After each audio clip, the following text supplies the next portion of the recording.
Desta vez juntamos muitos convidados. Alguns vieram mesmo não se tendo inscrito. Claro que a nossa organização não é perfeita, mas na verdade também não contávamos com tantas pessoas, porque alguns não serão inscritos mesmo, não é? Ainda bem que vieram, obviamente, bem-vindos. Há, entre todos os que estão, muitos que obviamente vêm muitas vezes, enfim, de forma seguida, estas sessões, outros vêm pela primeira vez e vêm de longe. É o caso dos alunos que vêm de Escola Secundária Dom Manuel I em Beja, estou a dizer bem, e que, enfim, conhecemos. Talvez menos conhecido seja um lugar do interior do país, chamado Proença Nova, que é uma vila do Pinhal Interior, lá bem no interior do país, e que tiveram a coragem de vir a Lisboa ver o Museu do Aljube e participar nesta sessão. E mais próximos de nós, alunos de uma escola profissional de hotelaria e turismo do Chiado. Obviamente que agradeço a todos os que vieram, estes alunos, também aos professores que os acompanharam. Esta sessão vai ter, por isso, o testemunho de Isabel do Carmo e como sempre, com a orientação de Ana Aranha, que temos aqui e que nos tem acompanhado sempre nestas conversas sobre a resistência, testemunhos sobre a resistência. Por isso, dentro destas condições muito mais em que estamos, esperamos que consigam ter uma conversa frutuosa, claro, e simultaneamente que deixem ainda algum espaço no final para podermos conversar com os imensos que vieram ouvir a Isabel. Palavra, portanto, à Ana Aranha e a Isabel. Muito obrigado. Isabel do Carmo, nascida em 1940, uma reputada médica, conhecida por isso de muitos portugueses e de muitos outros pelo seu passado e presente, mas estamos aqui para falar sobretudo do passado, de luta contra a ditadura, de luta antifascista, numa militância, Isabel do Carmo, que começou muito, muito cedo. Era uma criança, uma jovem criança praticamente, não é? Eu nasci no Barreiro. E as condições em que a pessoa nasce, sob o ponto de vista de politização, acabam por condicionar, não é? Acabam por determinar um bocado o Barreiro. Era uma terra com uma grande tradição contra a ditadura, contra o salazarismo. Portanto, uma zona operária, fortemente operária, não é? Era só operária. Sim, claro. E por isso ali se sentiam particularmente a dureza, as injustiças do regime, daí o que acabou de dizer ser um foco também de grande contestação, não é? Ali havia os caminhos de ferro, porque os caminhos de ferro tiveram no Barreiro uma grande importância, porque era dali que partiam as linhas para o sul do país. E tinham as oficinas com muitos operários. Eram diferentes os tipos de operários no Barreiro. Os operários de caminho de ferro eram tipicamente os operários do fato de ganga, mas bem organizados e muito politizados. Muito combativos, não é? Muito combativos, tem uma longa história. Depois havia os operários da CUF, que eram um bocadinho diferentes, porque havia uns que podia-se dizer que seriam mais diferenciados, mas havia também muita gente pobre na CUF, que sofria despedimentos. O Alfredo da Silva, não sei porque, foi transformado em santo depois do 25 de Abril, mas não era santo nenhum. Ele fazia despedimentos, eram chamados balões, e, portanto, muitas das pessoas que estavam ali com empregos eventuais iam para a rua nesses balões, e muitos dos confrontos com a polícia foram com esses operários despedidos da CUF. Depois havia os operários ainda mais pobres que todos, que eram os da cortiça. Vindos muitos do Alentejo, não é? Muitos, sobretudo esses da cortiça, portanto os mais eventuais, os mais precários, vinham do Alentejo, mas também os do Caminho de Ferro e da CUF.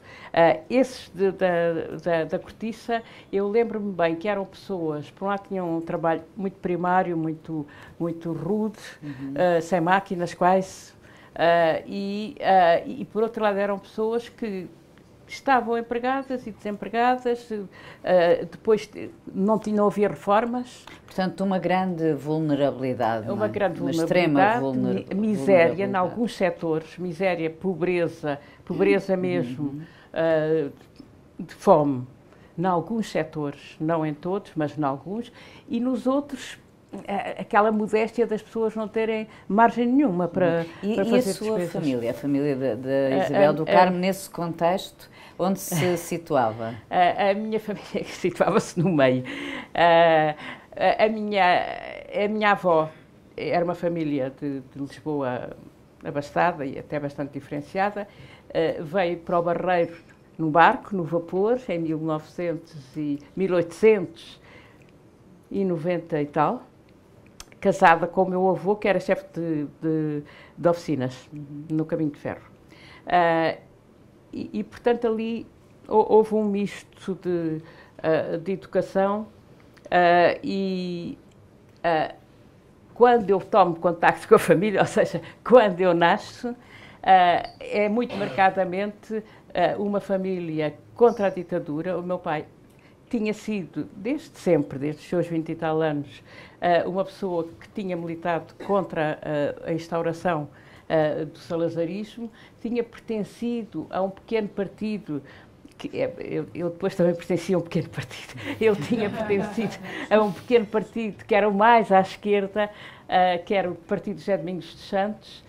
Durante a República, chegaram a ser eleitos para a Câmara do Barreiro, era à esquerda.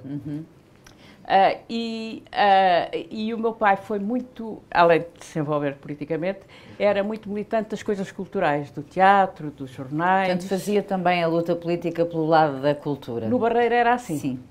E então, nesse caldo familiar e sociológico do meio em que nasceu e cresceu,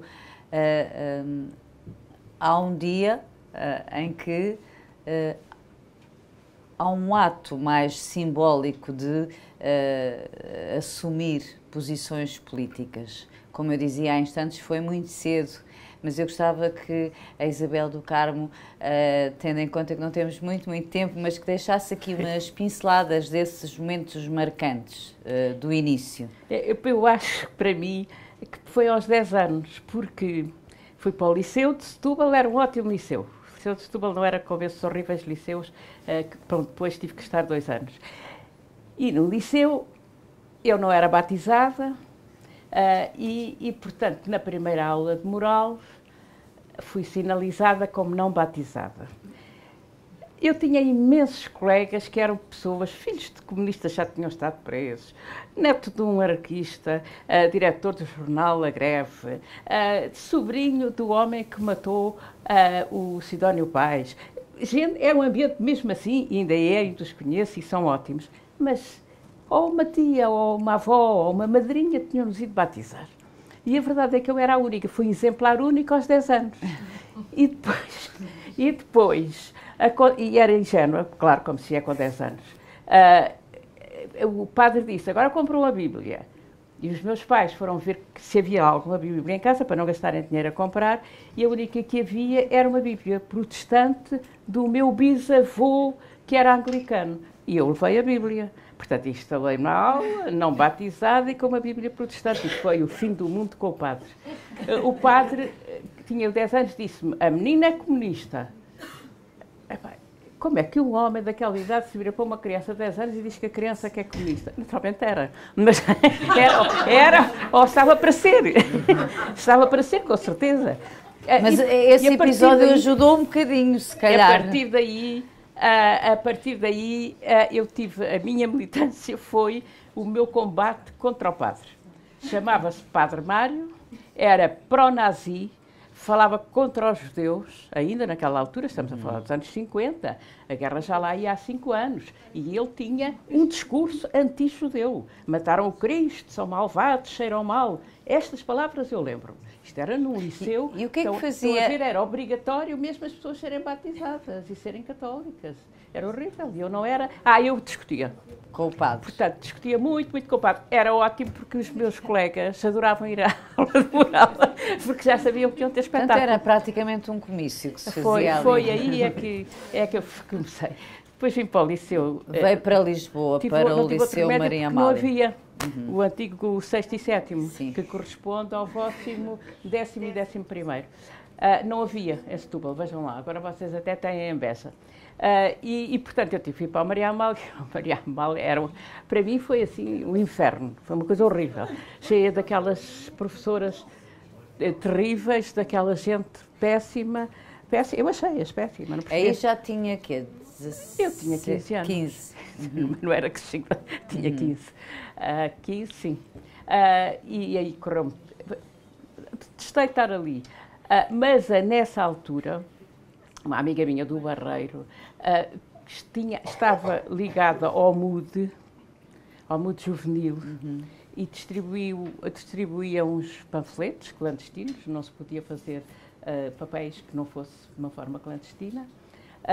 E ela distribuía e mandou-me também distribuir e eu distribuí no Maria Amália. Esse foi o primeiro, ato político clandestino, não é? Sem consciência nenhuma do que estava a fazer. Mas sabia que não podia. Sem consciência. Sabia que não podia. Sabia que era proibido. Sabia que não podia, pois. Mas eu não... Eu vinha de um meio de tal maneira e de um banho de tal maneira antiditadura que quando cheguei ao Maria Amália... E cheguei lá e vi as senhoras, as professoras e mais pessoas, com uns emblemazinhos, que era uma estrelinha, aquilo era o símbolo das noelistas, que era um grupo católico ligado ao patriarcado. Eu vi aquela redondinha com uma estrelinha e cheguei a casa e disse ao meu pai: papá, que bom, são todos esperantistas. Portanto, eu não percebia nada de onde é que estava metida. Eu vou explicar o que era o Esperanto para vocês. O Esperanto era uma língua que um senhor inventou, composta das várias línguas que existem, de francês, de português, de espanhol, do inglês, para que as pessoas todas se conhecessem nos vários países, usando aquela língua inventada por ele. E a verdade é que isto funcionou durante muito tempo. E eu vi muita gente comunicar entre si, até namorarem. Só tendo aquela língua em comum. E, portanto, eu vivia neste meio.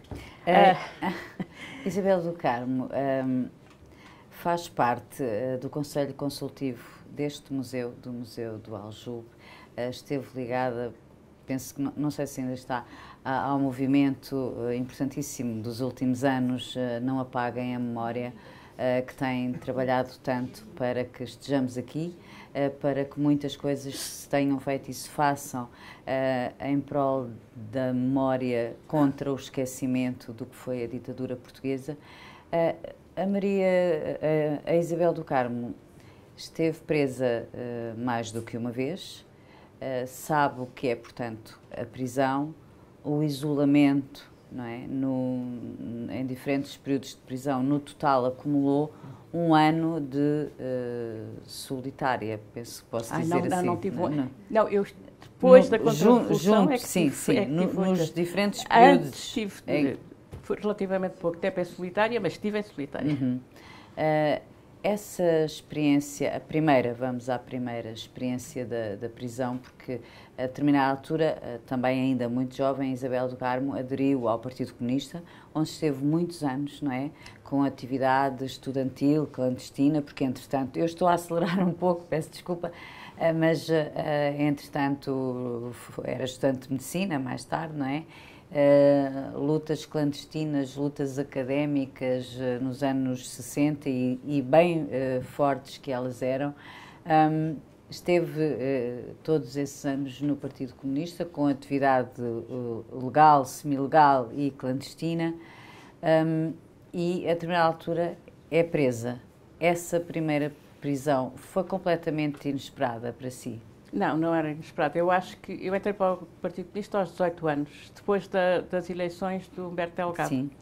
nas quais já participou, não é? Na campanha. Na rua, mesmo com 17 anos, eu digo que participámos porque quando ouço outras pessoas, o Raimundo Narciso, o Carlos Antunes e outras pessoas da minha geração, mais ou menos, eles são um bocadinho mais velhos, foi a altura em que começámos. Fomos para a rua, manifestações, etc. E depois entrei para o Partido Comunista logo a seguir, aos 18 anos. Estive 12 anos no Partido Comunista e pertencia à direção clandestina universitária. O Partido Comunista tinha uma direção universitária e eu pertencia a essa direção clandestina, com pseudónimo, enfim. Lembra-se que foi um ou mais do que um pseudónimo? Eu acho que foi mais do que um. Lembra-se de alguns? Pois, era Iva, nessa altura era Iva. Iva. Depois também fui Elisa. E não me lembro de outros. Era a Isabel que escolhia ou era o partido? Era meio escolhido, meio... A gente tinha que gostar do pseudónimo, não é? Iva é giro, é assim o nome. Mas a sua clandestinidade era uma semiclandestinidade, pois, não é? Eu era estudante universitária. Sim. As reuniões... O trabalho político é que era clandestino. E as pessoas que vinham ter connosco em nome da direção do Partido Comunista, essas sim eram funcionários clandestinos. Eu, quando fui presa, portanto, tais coisas, é o que se espera. Mas a história da solitária é muito dura. É muito dura, porque tiram o relógio, não há livros, não há papéis, não há canetas e também não havia paisagem exterior porque havia um muro. Há pessoas que aguentam isto muito bem. E a Isabel? Eu aguentei muito mal. Muito mal quer dizer, foi insuportável, foi muito mal. Eu li uma vez umas declarações de um senhor que tinha estado num campo de concentração e que esteve todo o tempo do Holocausto na Alemanha e que diz que no campo iam contactando uns com os outros, era mais humano. Havia comunicação. Há comunicação. O isolamento, não há contacto humano. E acho que o isolamento era realmente uma das coisas... No entanto, aqui, não sei se é neste andar, se é no de cima... Luís Farinha, é aqui neste andar ou é no de cima? É no de baixo. Os isolamentos aqui devem ter sido uma coisa terrível, porque eu estive em isolamento em Caxias. Sim. Apesar de tudo, aquilo já era mais complexo. Esteve quanto tempo no isolamento? Tive 10 dias. Apesar de tudo, aquilo era mais aconchegado, talvez. Isto aqui era terrível. E houve gente que aguentou este isolamento aqui, os curros, durante imenso tempo. Sim, já tivemos muitos depoimentos aqui de pessoas que estiveram nos curros. Aqui nos curros. Saltámos aqui um bocadinho, mas na verdade, depois de ser presa, foi sujeita a interrogatórios pela PIDE, na sede da PIDE, na Rua António Maria Cardoso. Tanto quanto sei, não sofreu tortura física, não é? Só, entre aspas, a violência dos interrogatórios, não é? O não saber o que a esperava. O que lhe perguntavam, basicamente?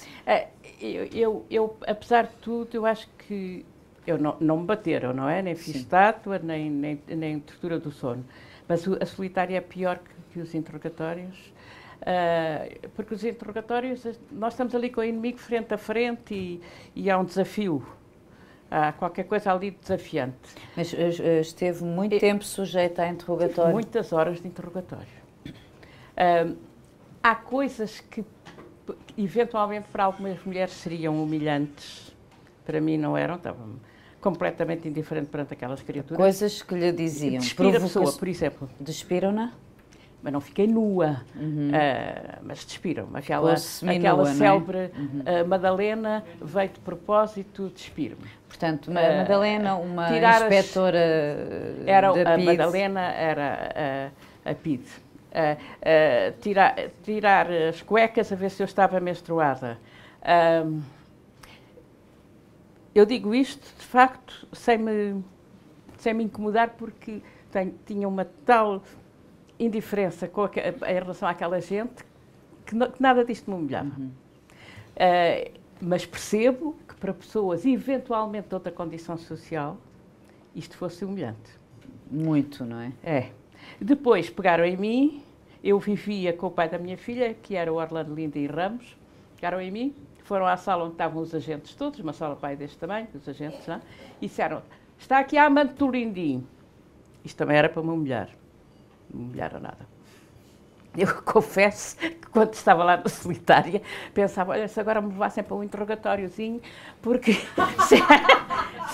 porque eu via pessoas e além disso tinha aquela energia que se tem aos 20 e tal anos, não é? De gostar de confrontar, de chatear.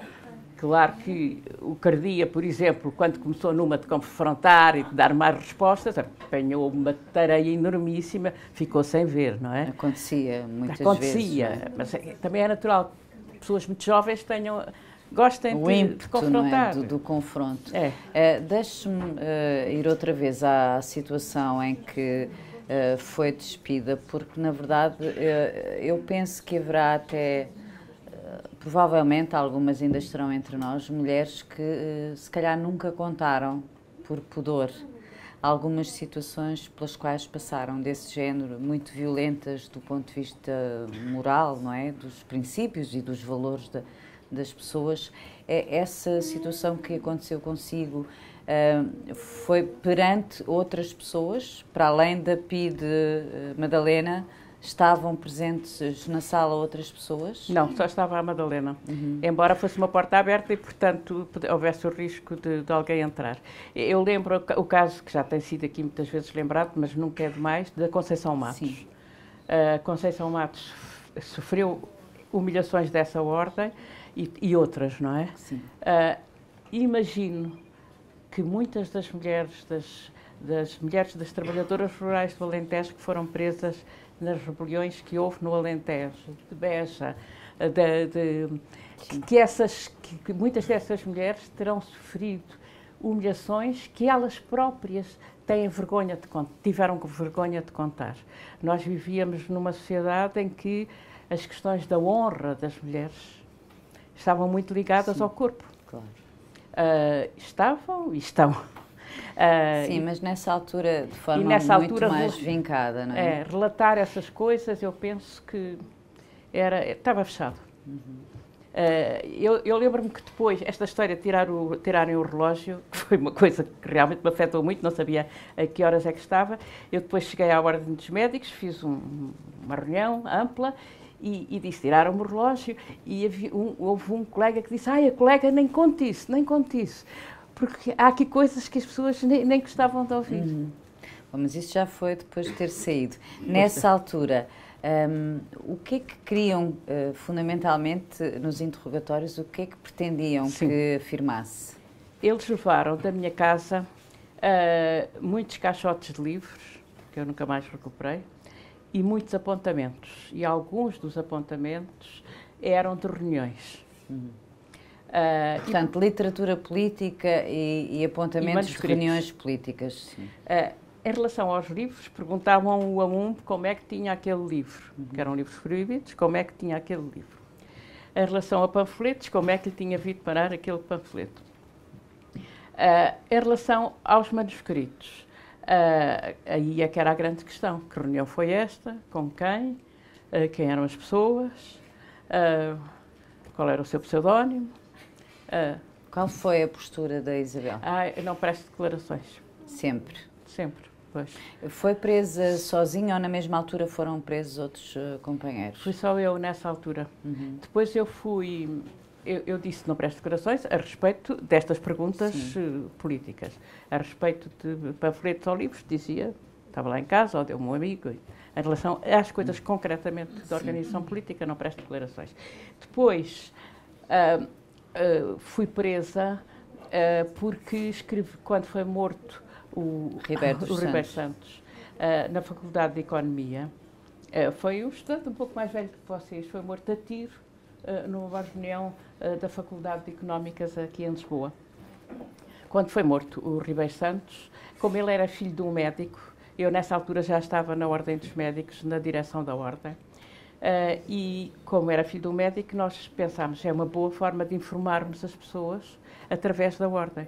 E escrevemos um documento, um comunicado, a dizer foi morto um estudante. E dizíamos, fulano tal Ribeiro Santos, filho do colega tal, foi morto pela PIDE na Faculdade de Económicas, descrevíamos. E esse comunicado foi distribuído a todos os médicos, por correio ou porta a porta. A PIDE assaltou a Ordem dos Médicos e era eu quem tinha escrito o comunicado. Evidentemente com a aprovação da direção, mas era eu que o tinha escrito. Isso estava dentro de uma gaveta. E, portanto, eles identificaram imediatamente a letra e foram-me prender à porta da minha casa. Eu estava com a minha filha ao colo. Que idade tinha a sua meses. filha? Tinha 8 meses. A minha filha, e eu ia a sair para ir para o trabalho, entreguei a filha ao pai e lá fui com eles, presa. Isto é interessante porque faz parte das lutas dos médicos nessa altura. A Ordem dos Médicos tinha uma atividade muito importante e muito nova sob o ponto de vista da organização e estava realmente debaixo do olhar da PIDE. Algum tempo depois foi fechada. Portanto, a Isabel, ao mesmo tempo que tinha uma atividade política muito intensa, fez o seu percurso académico e profissional, não é? Ficou por dizer, na primeira prisão, a de 70, não é? De 1970. Talvez 70, sim. Ficou depois presa muito tempo? Não fica presa há muito tempo. Portanto, não conseguiram a acusação? Não conseguiram a acusação. E foi libertada. Nessa de 72? Nessa segunda também foi pouco tempo e depois paguei uma caução. Que só vinha recuperar depois do 25 de Abril. Dessa segunda vez também, do ponto de vista de interrogatórios e tortura, também não houve nada de particular? Nada de particular. Depois tive muitos interrogatórios. De vez em quando chamavam, não é? Mas eu penso que isso acontecia com Portanto, estava a fazer a sua vida e de vez em quando ia a António Maria Cardoso. Ia a António Maria Cardoso. Para interrogatórios. Eu julgo que o treino que nós tínhamos na Faculdade de Medicina, na Associação, dava-nos algum traquejo para estes confrontos com a polícia. Mas também, mais uma vez, eu vi pessoas que para um simples interrogatório ficavam aflitíssimos. Portanto, era mesmo uma polícia e um regime e um ambiente que estavam dentro da cabeça das pessoas, que ocupavam o espaço entre as pessoas. Porque alguns de nós, evidentemente, éramos militantes, éramos mais atrevidos, ousávamos mais, mas a maioria das pessoas que nos rodeavam viviam oprimidas por isto. E isto era uma coisa que oprimia a cabeça das pessoas, que oprimia a relação, que não permitia que uma pessoa estivesse a falar à vontade num café. Era realmente regime muito opressivo. Era um regime que era uma espessura. A todos os níveis, não é? Era uma espessura. Isso, eu penso que 40 anos disto marcam ainda hoje muito a sociedade portuguesa. As pessoas têm dificuldade em desobedecer, têm dificuldade em protestar, a não ser que sejam muito organizadas, mas e muito burocratizadas, esse protestar seja muito burocrático. Mas por si só, sozinhas, protestarem e desobedecerem, eu acho que ainda hoje marca muito as pessoas. Depois, a Isabel do Carmo, mais ou menos progressivamente, faz uma ruptura com o Partido Comunista Português e começa a pensar em fazer política de outra forma, ou por outros meios. Estamos a falar do início da luta armada. Bem sei que há perguntas às quais já respondeu muitas vezes, mas peço-lhe compreensão e paciência também. E gosto. Para falar, sobretudo para os mais jovens, e são tantos os que estão aqui hoje nesta casa cheia, porque é fácil tirar determinadas conclusões quando se fala em luta armada. Portanto, vou pedir à Isabel do Carmo que tente situar o momento, o contexto, as razões pelas quais esta mulher que está hoje aqui connosco um dia pegou em armas, não é? É verdade. Fracas armas. Mas eram armas, não é? Mas eram armas. Tem uma sequência. Eu acho que em Portugal, cada vez que houve um grande movimento de massas em que se pensava que o regime ia cair, que em seguida as pessoas pensavam, bom, não há outra solução, não é por eleições, isto não é possível de outra maneira senão pela força. Isto sucedeu várias vezes. A seguir às eleições de 69, sim. Nas eleições de 69 houve um grande movimento, sobretudo em Lisboa. As CDS de Lisboa movimentaram muitas pessoas. Comissões democráticas e eleitorais, não é? CDS. Em que havia, as pessoas podiam se organizar durante 1 ou 2 meses. E durante 1 ou 2 meses, então, podiam fazer reuniões. E nós fazíamos reuniões, aí já sem o medo da polícia interromper as reuniões, porque esses 2 meses era possível. E houve realmente... Desculpe interromper, era assim uma espécie de balão de oxigênio, do Oásis. Pois. Ditadura antes, agora ali durante 2 meses podem reunir, sabendo ou calculando que depois... Afinal, tudo para dizer para o estrangeiro, para dizer para as coisas internacionais, afinal há eleições e até há liberdade de organização. Sim, era muito essa a função, era essa, era essa. Mais para o exterior do que internamente. Eu não sei se isto não se passa com algumas democracias atualmente, mas isso é outra coisa. Portanto, nós organizámos e foi um grande movimento. A CDS foi um grande movimento com uma base eleitoral, as pessoas elegiam os delegados, fantástico. E quando se chegou a outubro às eleições, pensava-se mesmo que alguma coisa ia suceder. Havia o Marcelo Caetano. Claro que durante o período do Marcelo Caetano a repressão foi tão violenta, e basta ler os relatos, basta ler os relatos das últimas prisões e dos últimos presos para saber que foi tão violenta. Contrariamente ao que muitas vezes se pensa, não é? Isso, convém ir dizendo. A tortura foi mais suave, que os métodos da PIDE abrandaram durante o marcelismo, sobretudo a partir de 70, penso eu, não é? E não é o caso, de facto. Eu conto o caso da Luísa Sá Filho de Cabral, que não estava exatamente organizada connosco, mas que tinha uma ligação connosco, que foi presa por causa disso, e que, depois do primeiro interrogatório, ela foi para a cela, em Caxias, e disseram, olha, coitadinha, agora deve estar um bocado nervosa, é melhor tomar um comprimidinho para dormir. E assim foi, deram-lhe um comprimidinho para dormir e 2 horas depois, à meia-da-noite, levantaram-na para interrogatório e para tortura do sono na PIDE. Isto durante esse período do marcelismo, e houve muita tortura. Muitos relatos já tivemos aqui também desse período. Portanto, apesar disso, havia esperança. Claro que passaram-se as eleições e mais uma vez a burla eleitoral, e aí realmente houve muitas vozes dentro do Partido Comunista e fora do Partido Comunista que diziam isto tem que ir através do movimento de força, tem que ir pela força, não vai por eleições, não vai por movimentos de massas, não vai por qualquer coisa que não seja pela força, e assim foi, 25 de Abril foi pela força. E, portanto, começa-se a criar este ambiente dentro do Partido Comunista, e eu acabo por sair, eu e o Carlos Antunes acabamos por sair a meio de 70, exatamente no sentido de formar uma organização, que foram as Brigadas Revolucionárias. Mas o Partido Comunista depois também é verdade, cria a ARA, não é? A Ação Revolucionária Armada. Dentro do Partido Comunista havia, nós próprios vivíamos isso dentro do Partido Comunista, houve muitas vezes grupos, pessoas a levantarem esta questão. Sempre.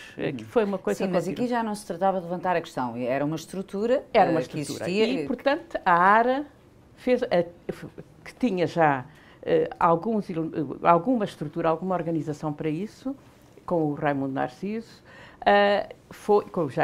com o Jaime Serra, a ARA fez a primeira ação. Mas a Isabel do Carmo considerou que... Não, mas é que nós já estávamos fora nessa altura. Sim. E, portanto, as brigadas... As brigadas formaram-se a meio de 70, e é depois das brigadas se formarem a meio de 70 que realmente a ARA vai para a sua primeira ação e portanto, vão estar em paralelo, não é? Em paralelo, mas não em rivalidade. Não é sincero quando nós dizemos ainda bem que a ARA partiu para as ações, e quando o Raimundo Narciso e o Jaime Serra dizem que não sentiram que as brigadas rivalizassem com ele, eu também acho que é sincero. E isto é importante para a história contemporânea portuguesa. É importante que se perceba isso, organizaram-se duas organizações de luta armada, aparentemente em divergência, aparentemente e sem o ser, divergência de facto, do ponto de vista de estrutura, mas não entraram em confronto uma com a outra, nem disseram mal, digamos, uma da outra. Nem na altura, nem agora, é isso? E depois havia também a existência da Luar, sim, que já tinha feito algumas coisas. Portanto, brigadas revolucionárias, e aí partimos nós para a organização de uma organização armada com mulheres. Muitas mulheres. Muitas mulheres. Mulheres jovens, não é? Mulheres muito jovens. E realmente aí é um facto novo. Porque as mulheres estiveram muito envolvidas nas lutas em Portugal e na clandestinidade, mas eram muito... estavam na sombra. Raramente tinham... Está a falar de quantas mulheres, mais ou menos? Porque o rosto conhecido é o meu. É o da Isabel do Carmo. Não, mas porque as outras são discretas. Algumas são tão discretas que continuam sem querer que se lhes diga o nome. Há hoje pessoas, se calhar mulheres e homens, provavelmente, que estiveram envolvidas ativamente na luta armada, que não assumem esse... Estou a perguntar-lhe. É um direito que as pessoas têm, não é? Sim. E tenho pena. Tenho pena porque eram mulheres que eu gostaria de trazer, por exemplo, para aqui, para contarem a sua história. Acha que é uma coisa difícil de explicar? Será por isso? Para a Isabel não é? Não tem sido? Acho que as pessoas continuam, pessoas muito diferenciadas, e depois de saírem da clandestinidade com as suas profissões, que têm receio, têm ainda hoje receio, que esse passado, uma vez relatado, que vá contra elas na sociedade atual. Que ensombre o seu percurso. Que ainda hoje, em relação a elas ou aos filhos, isso possa prejudicá-las. É terrível. A Isabel sentiu-se prejudicada, não pelo que aconteceu depois do 25 de Abril, mas pelo seu percurso até ao 25 de Abril, pelo facto de ter pegado em armas. Bom, eu não pude entrar para a faculdade como professora. Fui corrida em 2 linhas pela PIDE. Portanto, foi proposta pela faculdade e a resposta da PIDE em 2 linhas foi: esta pessoa não dá garantias de segurança do Estado. Ponto final, não mas entrar isso para a era faculdade. comum acontecer a muitos militantes e a presos políticos, não é? Não era tão comum. Foram umas centenas. Foram umas centenas, não é? Sim. Os professores universitários, claro, que foram corridos. E depois houve as listas também. Eu tenho um cunhado que não podia ser professor em nenhuma escola. Público. Isto abrangeu centenas ou eventualmente milhares de pessoas. Concretamente, na minha faculdade, eu não me lembro de nenhum outro caso. Então, e agora... E depois, portanto, faculdade, não pude, embora... Não pôde fazer carreira docente. Mas fiz. Na altura, não pôde na altura, fez... E porque fui sempre dando aulas. Porque o meu diretor era o professor Douglas Soares, ele próprio tinha tido problemas com a PIDE, com a polícia, na sua juventude, e gostava muito de mim e pediu-me para eu dar aulas, apesar disso. Portanto, eu tive sempre alunos. Tive sempre turmas de alunos. Isabel, eu pedia-lhe agora que falássemos então com algum, não muito detalhe, da luta armada. Porque nós olhamos para a Isabel, se calhar dificilmente imaginamos... Tenho um ar pacífico. Não é isso. Com armas, sabia manusear, por exemplo, explosivos? Sabia. Mas... nos explosivos há uma coisa importante, é que aquilo que explode não explode se não tiver lá o detonador.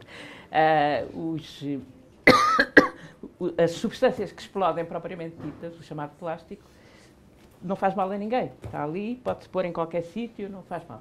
Só se houver um detonador elétrico é que aquilo explode. Portanto, há essa segurança. A pessoa pega nos plásticos e, portanto, o manusear o explosivo nunca me deu medo nenhum. Embora eu saiba que há pessoas que tinham um medo irracional. Sim. Bastava pensar que estava ali um explosivo para pensar que aquilo ia tudo pelos ares. Isso nunca me deu medo nenhum. Caixotes de explosivos, transportá-los daqui e para lá. E andar com armas mesmo, andava? Armas propriamente, pistolas. Nunca tivemos muito mais do que isso. Cheguei a andar numa malinha com, não sei como é que eu meti lá, mas meti lá 24 pistolas. Mas era para alguma ação concreta ou era não era para pôr de um lado para o outro? Era para mudar de um lado para o outro, numa fronteira. Vocês tinham muito material explosivo? Já disse que armas não tinham muitas. Ao princípio não tínhamos material nenhum. E, portanto, foi o Carlos Antunes que fabricou numa banheira, na Baixa da Banheira, próximo do Barreiro, em casa de um velho militante do Artílio Batista, ele fabricou a primeira bomba com nitrato, que era aquilo que se faz nas vinhas, para abrir os buracos para as vinhas, portanto explodem no chão, e alumínio, de uma forma muito rudimentar.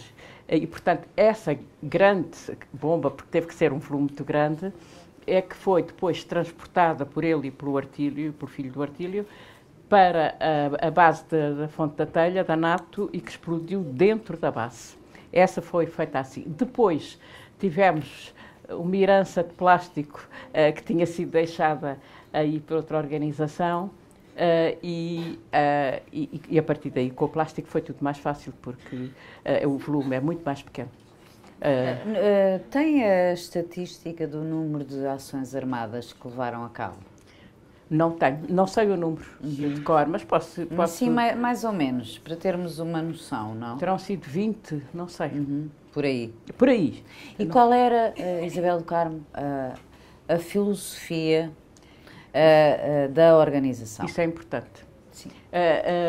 A filosofia foi, tanto para as brigadas como para a ARA, como para a LUAR, mas eu falo pelas brigadas, porque foi um assunto muito discutido logo no início, muito conversado. No início era não matar ninguém. E isso é importante para vocês saberem. Nós tínhamos na cabeça, não podemos matar ninguém. Ao contrário, por exemplo, daquilo que se passou agora no Sri Lanka, daquele terrorismo de lá. Em Portugal não houve terrorismo. Em Portugal não houve terrorismo. Houve terrorismo de direita depois do 25 de Abril, mas em Portugal não houve terrorismo de esquerda. Porque nós tínhamos esta ideia, não matar ninguém. E isto é fundamental. Nem o inimigo. Nem o inimigo. Porque matar significa uma decisão definitiva sobre a vida de uma pessoa, decidida por tribunal. E porquê? Eu sou contra a pena de morte. E a pena de morte é sempre contra os maus. Não é contra os bonzinhos. Portanto, eu sou, e o Carlos Antunes também era, contra a pena de morte, mesmo em relação aos maus. Portanto, isso foi um princípio, não matar ninguém. E, portanto, a questão era escolher alvos. E os alvos eram alvos, essencialmente, da guerra colonial. Foram alvos em relação à guerra colonial. Estava-se a passar uma guerra e nós hoje sabemos o que é que isso significou, essa guerra. Portanto, foram quartéis, foram depósitos de tanques, foram, essencialmente, alvos militares. Alvos militares destinados à guerra colonial. Portanto, uma posição anticolonial. As vítimas que existiram foram militantes das brigadas, não é? Penso que por mau manuseamento dos explosivos. Ainda hoje foram dois militantes que lastimamos imenso. Ainda hoje não sabemos o que é que se passou, porque aquilo tinha o plástico, depois tinha o tal detonador e depois tinha um relógiozinho, a bomba relógio, que ligava para uma determinada hora. A verdade é que quando qualquer deles ligou, aquilo explodiu imediatamente. Correu mal. E morreram 2 militantes. Que impacto na altura tinham as vossas ações? Eu pergunto de outra forma. O regime tinha interesse em que fossem tornadas públicas para acusar a organização de terrorismo, ou pelo contrário, abafava para que não se soubesse que havia luta armada e que havia luta contra o regime? Uma das coisas importantes das ações armadas urbanas, não é, assim no meio da cidade, é que mesmo que o regime quisesse ocultar... Era difícil. Haver um estrondo e rebentar uma bomba na Praça de Londres, era impossível, como foi no Ministério do Trabalho durante a noite, era impossível ocultar isto. E isto era um dos objetivos da organização, que era um acontecimento de surpresa que a população tinha que tomar conhecimento. E que depois se espalhava, não é? Espalhava-se tanto que eu estou a falar da Praça de Londres. Fui eu que fui lá escolher o sítio onde a bomba era colocada. Foi dentro do edifício? Fui dentro do edifício. Como entrou lá? Pois entrei. Estas coisas devem ter lata. Fingiu que não era nada consigo, mas alguma coisa lá ia... Subi para ali fora, fui à casa de banho de um e escolhi, havia lá uma carpeta enrolada e escolhi. Mas aquilo só rebentou uma vez. Mas um colega meu, que era estudante de medicina e que tinha alugado um quarto ali naquele bairro que fica ao pé da Praça de Londres, naquele bairro social, o relato dele atual é que rebentaram várias vezes várias bombas. Porque aquilo é qualquer coisa que fica assim, depois fica o ato e a lenda em si. E depois o regime tinha naturalmente que publicar, que deixar publicar, e isso era publicado. E isso eu penso que foi uma coisa que abalou bastante o regime.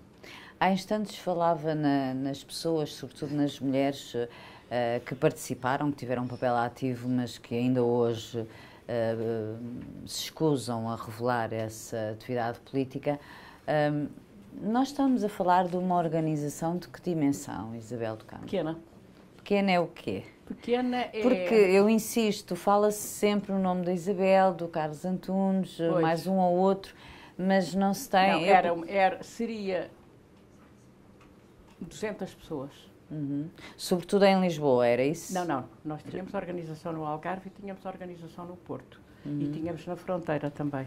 Eu realmente estou a dizer 200 de uma forma modesta, mas enfim, para não estar a ampliar muito, era mais. Mas eu estou a dizer estas hesitações porque há sempre uma fronteira flua, não é? Porque há as pessoas daquelas que não pessoas são, que apoiam, mas que ajudam, mas que apoiam, não é? Porque é preciso também muitas conivências. E essas eram muitas. Da parte, eu estava mais virada para as pessoas do Barreiro e daquela zona. Porque onde eu nasci, onde eu conhecia, havia a minha família, um primo meu, o João Lobo, teve uma grande influência na constituição das primeiras brigadas. O Carlos Antunes recrutou, como se dizia, mais no lado dos católicos. E, portanto, houve muitos católicos progressistas envolvidos com as brigadas. Como era o caso da Luísa Sarsfield de Cabral. Esta estou a dizer o nome é? porque a minha filha já publicou uma entrevista com ela. Sentia, na verdade, nessa altura, que com a ação política e ideológica clandestina antes e a ação armada depois, que ia mudar o país? Completamente. É preciso estar muito convicto de que se pode mudar para a pessoa arriscar-se, meter-se em coisas destas. Era muito determinada, sentia que aquilo ia mudar o país, que isso ia acontecer e que havia um projeto. Um projeto de liberdade e um projeto de socialismo, não é? Um projeto de igualdade. Nesses diferentes momentos, nessas diferentes circunstâncias das prisões, do isolamento, de estar a colocar uma bomba, sentia medo? Sentia. É muito importante, para mim é muito importante dizer isso. Eu tive sempre medo. E muitas vezes agora, depois de 25 de Abril, eu pergunto às outras pessoas envolvidas na luta armada, ao Mortágua, ao Raimundo Narciso, ao Carlos Antunes, tiveste medo? Tinhas medo? E tenho sempre a sensação que eles tinham menos medo do que eu. Mas tinham. Mas porque eles tinham. a mim já me disseram que tinham. Pois, mas era uma coisa que não era falada. Não era falada, isso é outra questão, é? Pois. Ninguém assumia o medo. Se calhar também era uma forma É uma forma de o vencer, talvez. de tentar vencer. Talvez. Mas qual foi o seu medo maior, Isabel do Carmo? Era de ser presa. E depois era presa. Mas Era de ser presa ou era de ser presa e ficar no isolamento? Porque eu li Era uma de ser presa entrevista e que ficar deu no que o iso- seu terror É, maior é. era o isolamento. Era. Em relação ao isolamento, quero acrescentar aqui uma coisa, é que eu fiz uma asneira, eles deixavam entrar neste café. Livros. Ah, café. Não, livros, isso era ótimo. Não, deixavam entrar café e havia água quente. E houve um dia em que fiz café todo o dia, fiz um disparate. E fiquei fiz uma espécie de intoxicação por café e realmente isso para mim foi muito perturbador. Perturbou muito. Muito perturbador. Mas Mas sim, eu tinha medo era disso. quando foi o 25 de Abril, estava numa situação um pouco diferente da maior parte da população. Estava clandestina.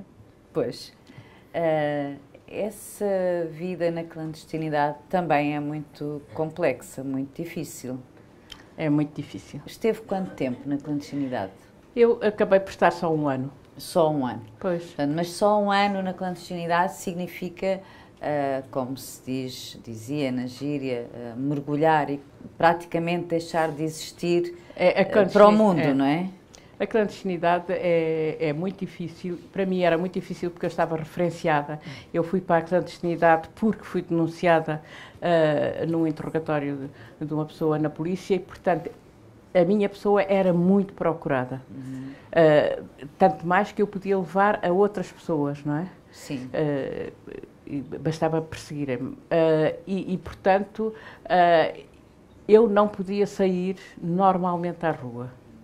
Eu só saía à noite, disfarçada e poucas vezes. Disfarçada que é no cabelo? Peruca. Uma peruca loura. Ainda tenho essa... recuperei essa peruca, não sei como, de alguma casa onde eu tinha estado. Loura. E pintava muito, e punha óculos, talvez. Enfim, disfarçada. Mas E é uma durante o dia, situação... o que é que fazia o tempo todo? Nessa altura já tinha filhos, não é? Tinha a minha filha. Tinha a filha que não estava consigo na clandestinidade. Houve um período em que esteve, depois teve que ir para casa da minha família. É muito complicado e eu tenho imenso respeito pelas mulheres que estiveram na clandestinidade há anos com crianças pequenas. É incrível, porque uma criança pequena num espaço reduzido, eu vim a saber isso depois mais tarde com o meu filho, é muitíssimo. O que é que se faz com uma criança pequena num espaço limitado? Brinca-se às vezes, deseja-se muito que ela durma. Dá-se de comer, dá-se banho. E depois, é muito complicado estar com uma criança fechada. E depois, talvez aí seja pior estar com uma criança, porque se não houver criança pode-se ler, não é? Na clandestinidade. E por outro lado, há sempre aquela ideia que alguém pode bater à porta e esse alguém pode ser a polícia, não é? Qual foi o susto maior que apanhou? Eu apanhei apanhou vários, penso eu, mas eu assim, apanhei aquele susto mais... enorme, que ainda hoje estou para explicar porque é que não fui presa. Eu estava, julgo para fazer uma reunião, tinha-me deslocado, com certeza, durante a noite, depois, e naturalmente tinha dormido lá, em casa de um colega meu, na Avenida das Forças Armadas, num prédio da Avenida das Forças Armadas. Estava lá durante o dia, e era um colega meu e uma colega minha, que era um casal, que habitavam lá e que sabiam o que é que eu estava a fazer. A empregada deles veio-me dizer: há uns senhores que estão lá embaixo a perguntar quem é que está aqui em cima. Se há uma senhora aqui em cima. Eu peguei na mala e desci as escadas e eles subiram de elevador. E eu ainda, depois de sair da porta, enfiei-me numa mercearia, ainda vi a carrinha deles, não sei como é que não sei porque é que não me conseguiram avistar e prender, mas que eu apanhei um susto monumental, apanhei. Um susto enorme.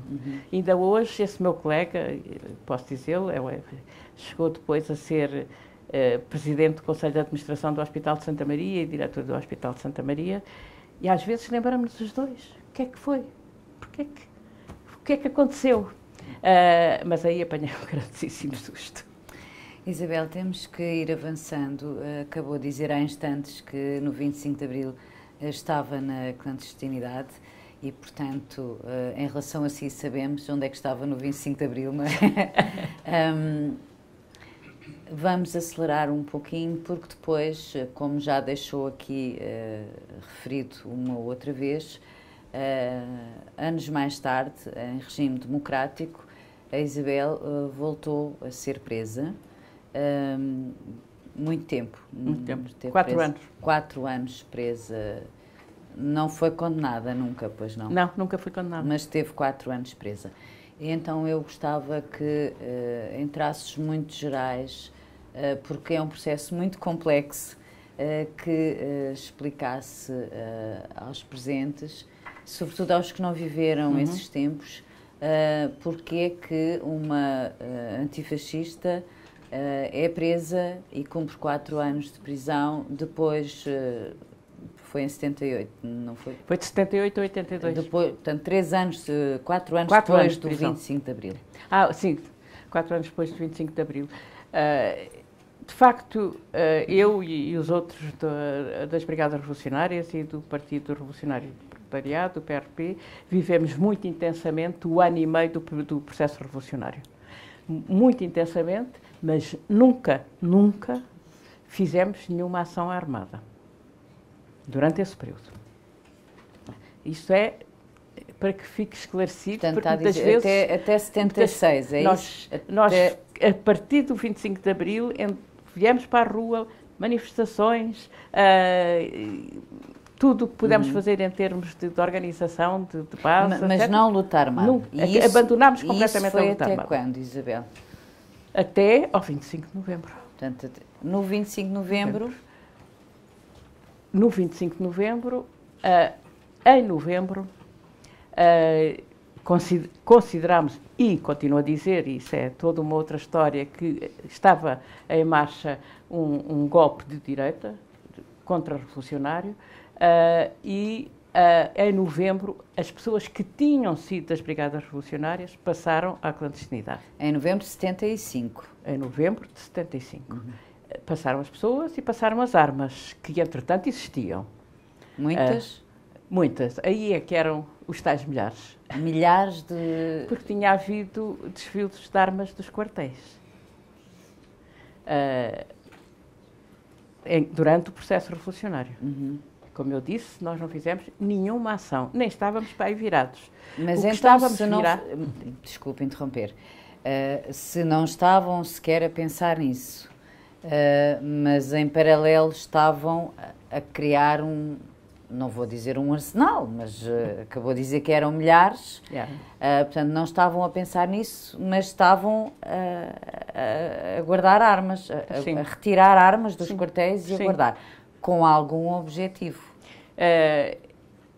A certa altura formam-se conselhos revolucionários, nomeadamente nas estações de rádio, no República, no Jornal República, e em algumas das propriedades no campo.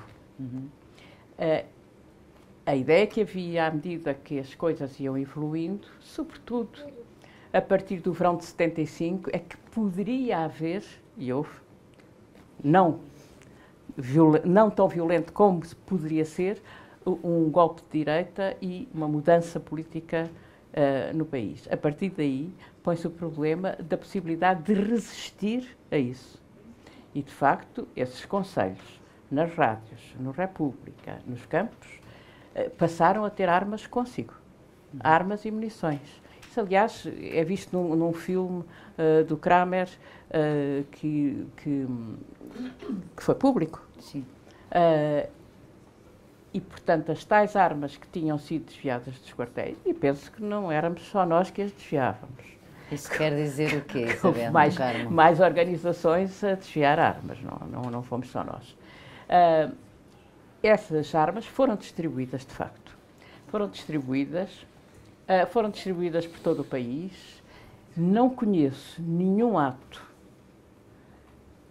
durante todo esse processo do chamado processo revolucionário, nem posterior, nem até aos nossos dias, que tivesse envolvido essas armas. Podem ter envolvido outras organizações, outras coisas. As nossas armas, não conheço nenhum ato em que essas armas que foram desviadas dos quartéis fossem envolvidas. Foram armas defensivas em relação àquilo que podia vir. E eu penso que cumpriram algum papel nesse aspecto.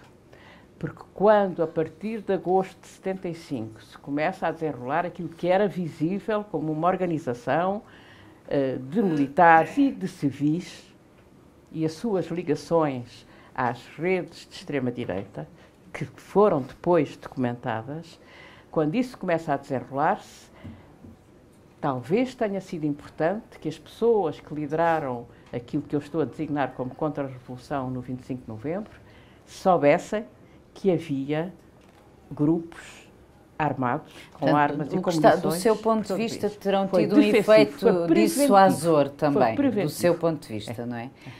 Isabel... É ainda uma discussão que é aberta, não é? É um tema ainda muito complexo, muito em aberto e muito complexo, não é? Muito cruzado. Eu chamo a atenção para um livro de Dom Quixote, que é o ano em que, de um jornalista, o ano em que o país ardeu, em que estão realmente lá documentos diretos, entrevistas, declarações, que é estranho que não tenha dado mais alarme. Deixe-me perguntar-lhe, essas armas estão mortas e enterradas. Provavelmente serão enterradas mesmo. E aforjadas, com certeza. Mas, é assim, não se perde o rastro. As pessoas que estão ligadas às organizações sabem onde elas estão. Eu estou a perguntar onde elas estão hoje. Onde elas estão hoje. Como eu estou a dizer, mortas e enterradas e enforjadas. Aquele filme que foi feito por Pedro Pinho, que ganhou um prémio em Cannes, que é A Fábrica do Nada. Há umas cenas em que um velho, uma pessoa da minha geração, conduz o jovem revoltado da fábrica a dizer: pode haver aqui outro caminho para a revolta, para a revolução. E leva-o para o meio do campo e começa a cavar e mostra-lhe ali uns embrulhos de armas. E o jovem diz: isso já passou, isso já não dá nada. O velho volta a tapar aquilo, já passou. Já não... Mortas e enterradas, era o que queria dizer, não é? Isabel, mortas e enterradas. Eu não disse mortas e enterradas. Disse. Sim. Não, estava a corroborar. Mortas e enterradas e enferrujadas, mas naquele momento eu acho que foram preventivas. Isabel, temos que terminar para dar depois um bocadinho de tempo. Não, é muita história, não é? Para se contar em tão pouco tempo. Mas gostava que falasse aqui das razões pelas quais, na verdade, foi presa depois do 25 de Abril. Eu tinha uma acusação de autoria moral de assaltos a bancos. Era essa? Não tive nenhuma acusação de ações armadas, nem de bombas. De vez em quando isso vem... Sim, mas os assaltos a bancos não eram atos pacíficos, não é? Eram feitos com armas, normalmente, e houve assaltos, não é? Mas era a acusação que tinha. A minha responsabilidade nesses assaltos nunca ficou provada. Mas era a única acusação. Nunca tive acusações, porque eu vejo isso muitas vezes recorrente em coisas assim de direita mais primárias, de que nós teríamos posto bombas depois do 25 de Abril e que eu tinha a acusação de terrorismo e de ter colocado bombas, de ser bombista. Vejo isso... Não é uma palavra que goste que seja associada a si, não é? Não gosto porque é pejorativa. Quando aparece é pejorativa. Como é que prefere que se designe o que fez? Luta armada. Luta armada. Mesmo quando eu fui agraciada com a Ordem da Liberdade, o CDS, como partido, voltou a ter esse discurso. Já foram muitos anos, né? Já foi há muitos anos. Mas a verdade é que eu nunca tive essa acusação, mesmo nessa altura. A Ordem da Liberdade teve um significado particular para si? Para mim foi muito importante. Foi muito importante e penso que o Jorge Sampaio, como Presidente da República, teve a clarividência de condecorar com a Ordem da Liberdade os vários setores da resistência à ditadura. Isabel, não esqueceu ninguém. Sim, deixe-me perguntar-lhe o seguinte. Foi mais complicado do ponto de vista psicológico e emocional estar presa depois do 25 de Abril ou antes? Antes. Antes do 25 Antes. As prisões da ditadura tinham uma conotação que em si próprias já pesava quando a pessoa era presa, e depois a solitária era uma solitária. Eu depois tive 8 meses de solitária, mas tive 8 meses de solitária com livros. É a diferença do dia da noite. Portanto, estava só isolada de outras pessoas, mas tinha forma de comunicar, não é? Foram muita...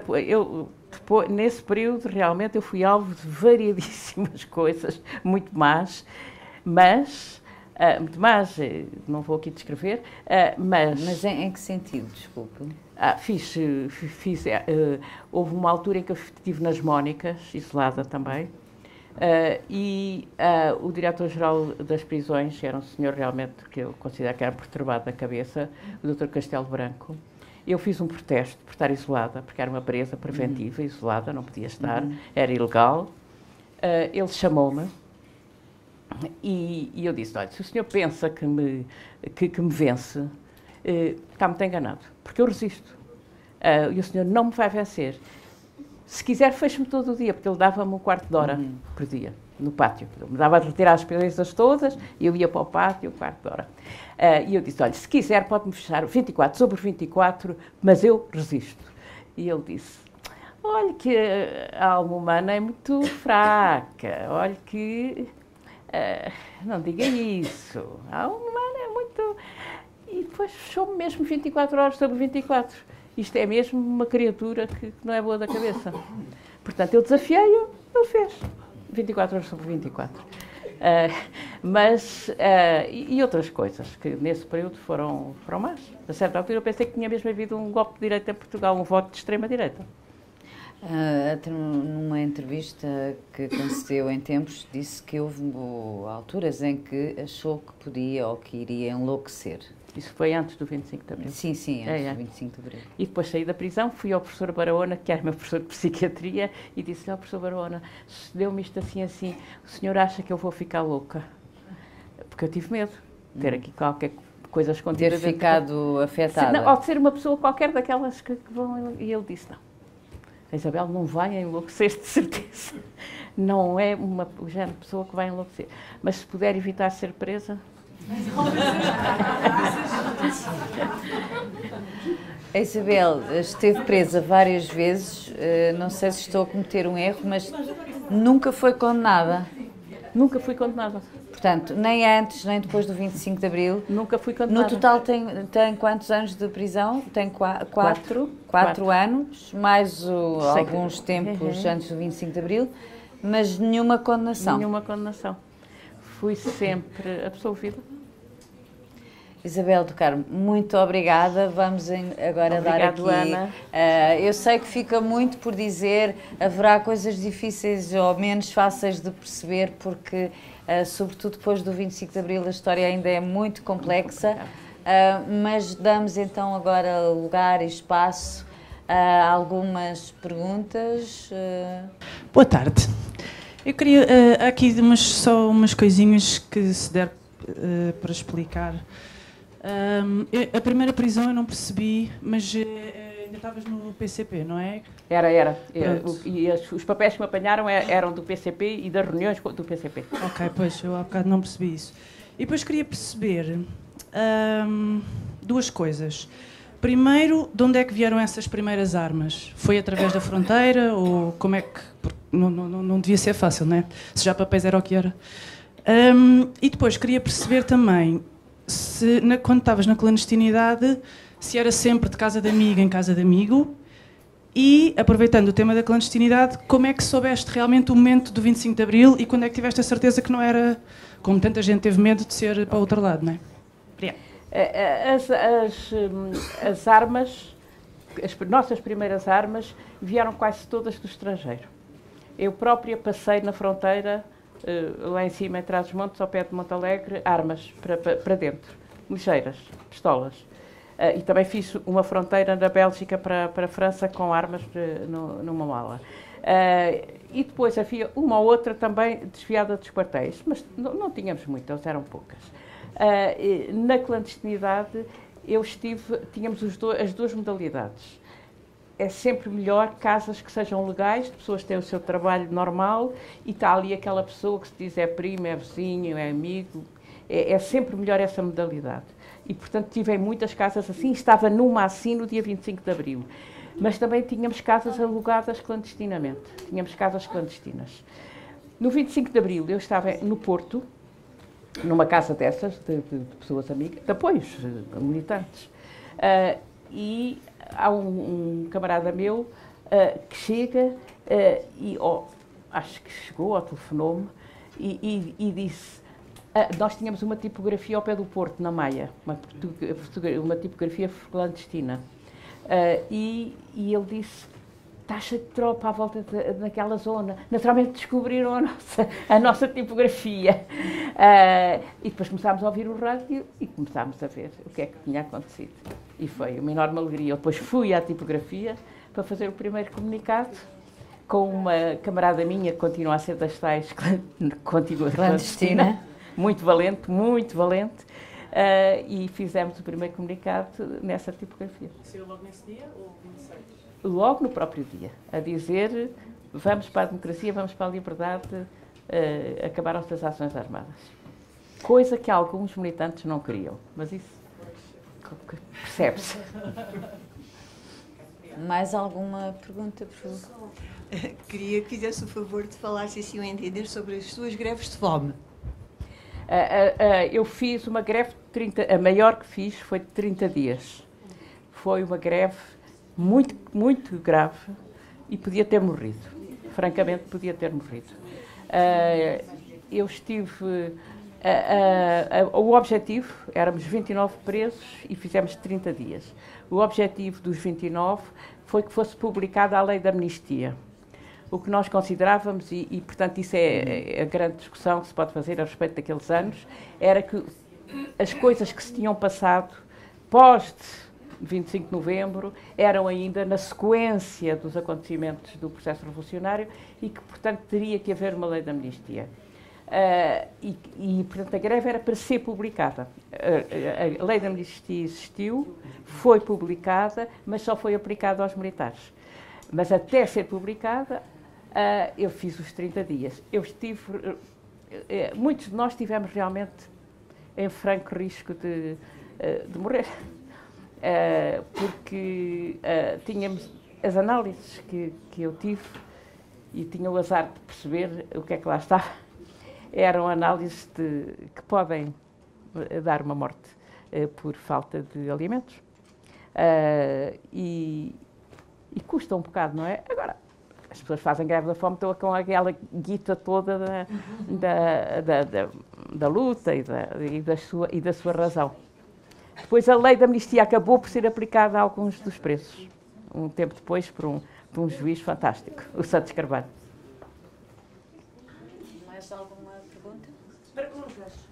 A Isabel disse que quando foi presa deixou a sua filha ao colo do pai. Ao colo do pai. O seu companheiro não teve em risco ou não foi também interrogado? O pai da minha filha Sim. já tinha estado preso durante 5 anos na Fortaleza de Peniche. Naquela altura, ele tinha saído da prisão, era menos ativo do que eu. Mas, apesar disso, também estava em risco. Mas era menos, naquele momento era menos ativo, também já tinha apanhado ali em grande. Está aqui outra, Outra. Após ter estado presa e em solitária, com certeza, pronto, isso mudou a sua mente, ficou perturbada. E como é que isso influenciou a vida das pessoas à sua volta, em especial dos seus filhos? É uma pergunta que eu me faço sempre. E às vezes pergunto aos meus filhos, naturalmente eu não fui uma mãe normal. Não, Vocês não se lembram de eu fazer cozinhados muito bons? Não, eles só se lembram que eu fazia cozinhados péssimos. Estão sempre com essa conversa. Mas eles dizem que não, de maneira nenhuma, nós temos muito orgulho. Portanto, aparentemente, eles, em consciência, acham que as consequências das minhas prisões, das minhas coisas, que não tiveram consequências para eles. No entanto, depois, com a minha filha, ela era pequenina, tinha 8 meses, não sei se em seguida não terá havido, da minha parte, alguma instabilidade emocional. Eventualmente terá havido. É tão difícil depois nós avaliarmos as consequências. Com o meu filho, houve um momento em que ele tinha birras constantemente. E eu pedi a uma colega minha, pedopsiquiatra, para ver o que é que se passava com ele por ter birras. E ela, que era ótima, era e é a doutora Maria José Gonçalves, que foi diretora da pedopsiquiatria da Estefânia, ela disse-me, ele tem birras porque tu estás deprimida. Portanto, tenta lá resolver isso dentro da tua cabeça, porque as birras dele são por aquilo que ele sente em ti. E é assim.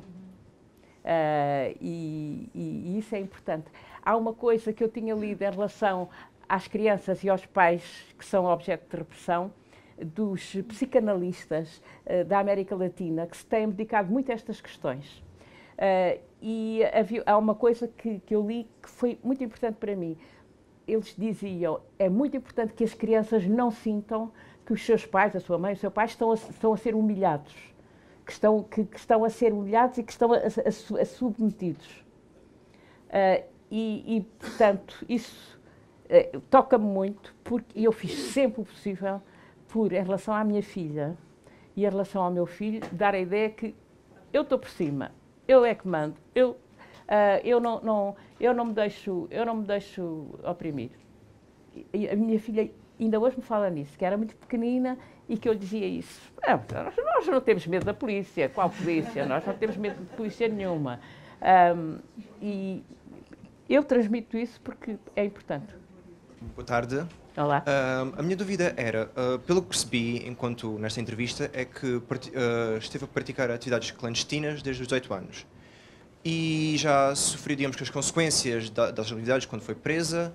E queria te perguntar o que é que a motivou, ao longo de cada dia que passou, de não apenas, digamos que, desistir e de contar tudo à polícia política. O que é que fez com que resistisse durante ao longo de cada dia?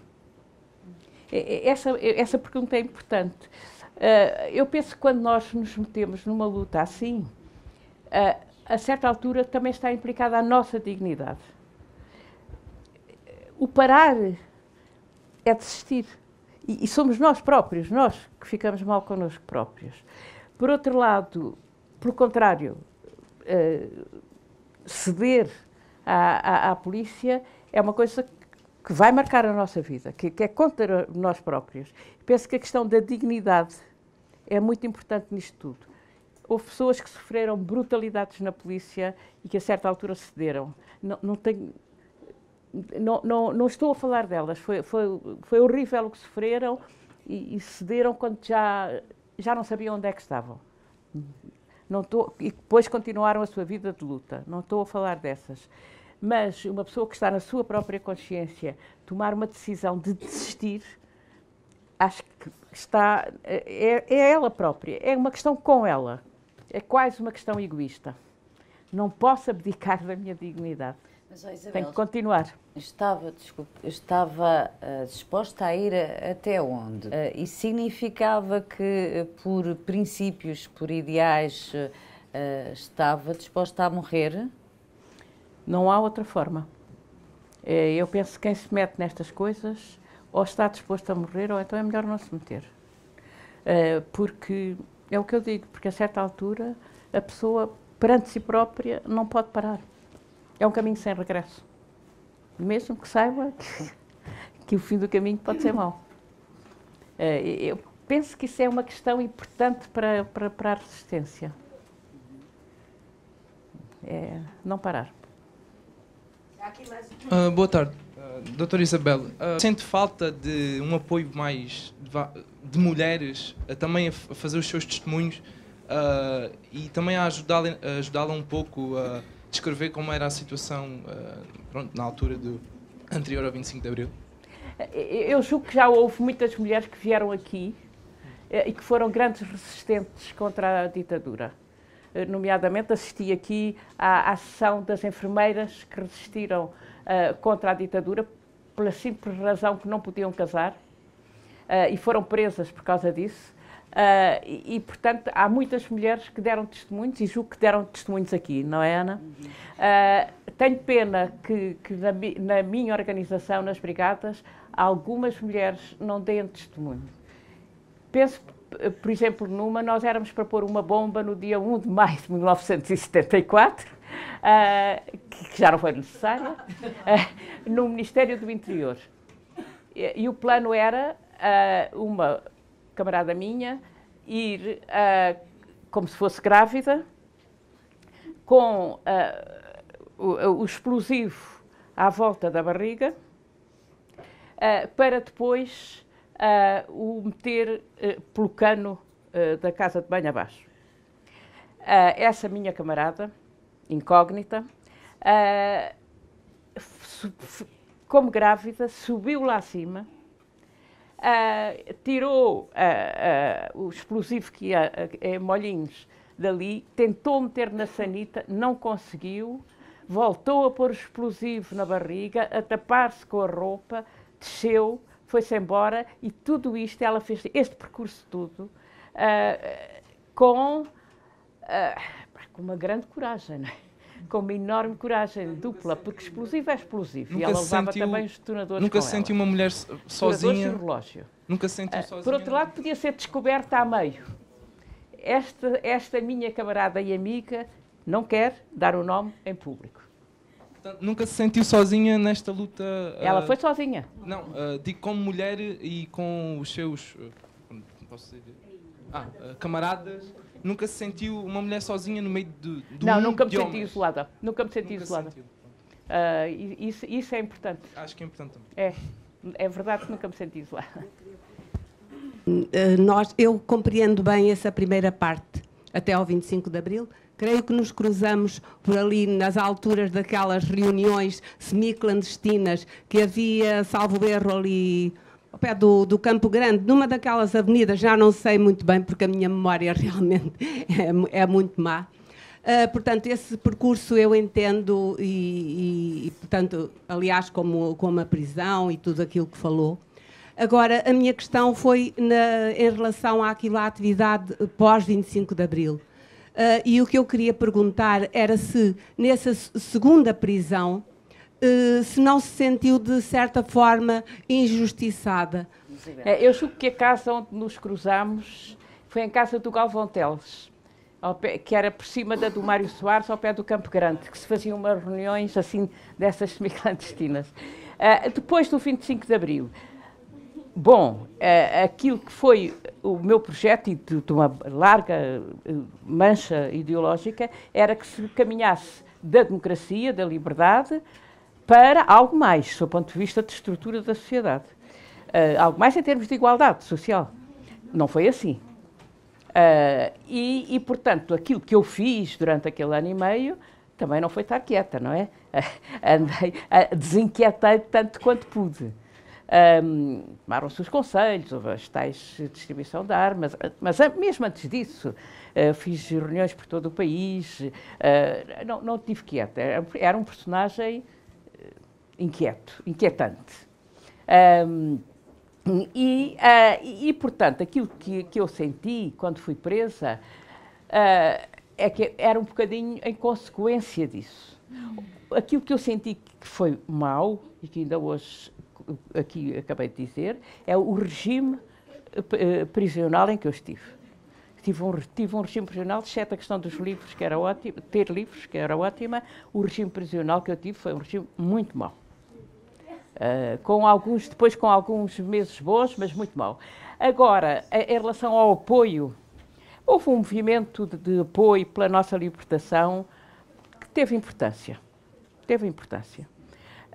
Houve setores da esquerda portuguesa que se pudessem ter colaborado na nossa prisão, estou a dizer isso com alguma ironia, mas a verdade é que o procurador que instruiu o processo e que pediu a prisão era um homem organizado de esquerda. E aí realmente é uma mágoa que me fica sempre. Tento esquecer, faço de conta que não se passou. Faço de conta que não se passou porque hoje em dia a unidade de esquerda é possível e é possível de uma forma bastante saudável, porque é a unidade da esquerda que se opõe ao neoliberalismo. Eu há bocadinho entrei aqui, tenho vindo aqui muitas vezes, e estava-me a lembrar que nós agora aqui fazemos estas assembleias no máximo do sossego e eu entro aqui sem ter medo de haver discussões desagradáveis. Quando o Museu da República e Resistência começou em Benfica, em todas as sessões, mas todas, já sabia que se ia para ali para haver uma discussão chata, desagradável, agressiva, porque ainda não tínhamos digerido as diferenças e as coisas. Francamente, acho que isso é um grande adquirido. Estamos, neste momento, nesse aspecto, numa unidade possível, que, aliás, se traduz no governo, não é? E eu espero que se traduza na Lei de Bases da Saúde. Espero. Vamos ter que terminar. Sim, só mais 2 perguntas, por favor. Boa tarde, Isabel. O meu nome é Afonso Branco e venho da Escola Dom Manuel I de Beja. Vens da Escola Dom Manuel I de Beja? De Beja, sim. A Isabel esteve em... Eu sei que, pelo que ouvi e pelo que a Isabel disse, a Isabel esteve em luta armada, não é? Como disse? Sim. Em movimentos de luta armada até ao 25 de Abril. Sim. Após o 25 de Abril, mais propriamente ali em 75, em todos aqueles conflitos entre movimentos de esquerda e de direita, em que a esquerda, por um lado, o povo com a ajuda da esquerda, por um lado, fazia aquelas ocupações no Alentejo, sim, lá sim, que eu tenho ouvido muito falar, lá na minha terra, e a direita, por outro lado, mais no norte do país, incendiava sedes do PCP e etc. Sim, sim. Eu gostaria de saber onde é que estava a Isabel neste verão de 75.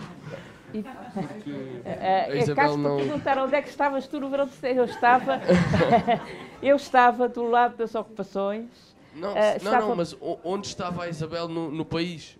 No país. Geograficamente. Estava em Lisboa, mas deslocava muito. Eu não tinha casa, quase. O PRP tinha um sótão e eu vivia nesse sótão. Mas deslocava muito.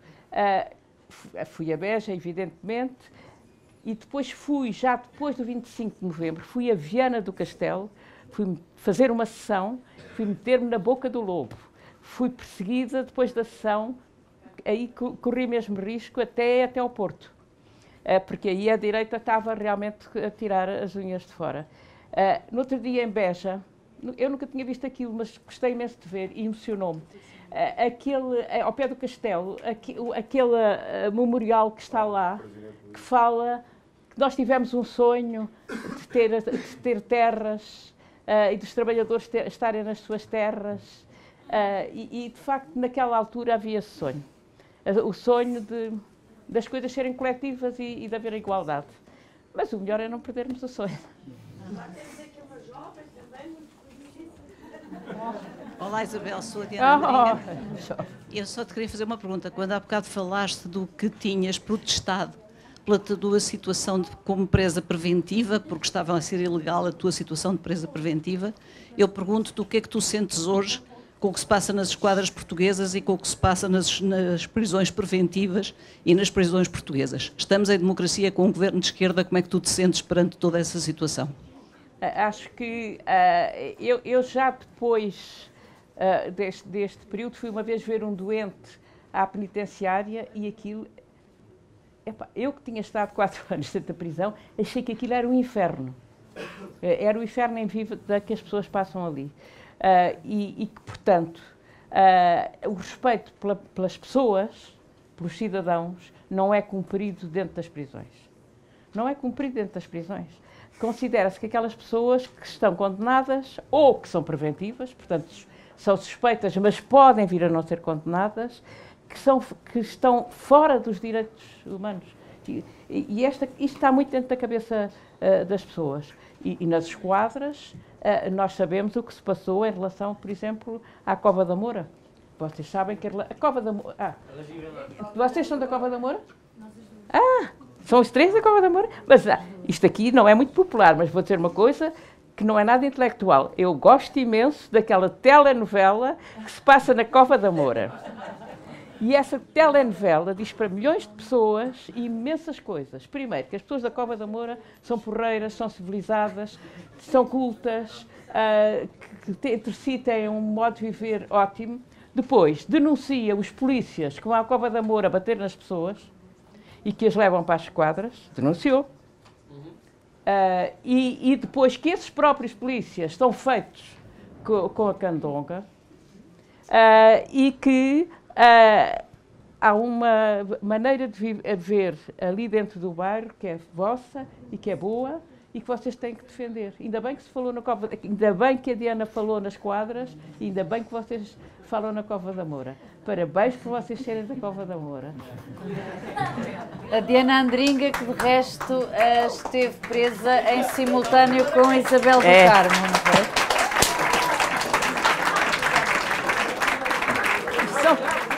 Palmas para a malta da Cova da Moura. Agora vocês chegam lá e contam isto. Agora não chegam lá ou não ficam caladinhos. Onde é que estiveram? Passou-se isto assim e até houve palmas para a Cova da Moura. Agora, aquela senhora que aparece na televisão e que canta, é mesmo uma cantora de lá. Não? E o rapaz que canta o rap? Esse é de lá? O do rap? Também tem cantores lá. Tem cantores lá. Mas o rap tem uma letra muito gira. É falsificado. Portanto, estou muito dentro do assunto. Bom, vê-se. A Diana estava presa no mesmo corredor do que eu. A Diana é mais jovem do que eu, era uma rapariga inexperiente de medicina, porque ela era de medicina, e eu já era toda lá mais para a frente. E quando fomos presas, eu, a certa altura, dizia, nos interrogatórios, há bocadinho expliquei isso, isso é de um amigo, isto, não. E a guarda, porque também temos que pensar que de vez em quando há estas exceções, disse-me, olha que ali a Diana, quando é interrogada, nunca diz que é de um amigo, diz sempre que foi na caixa do correio.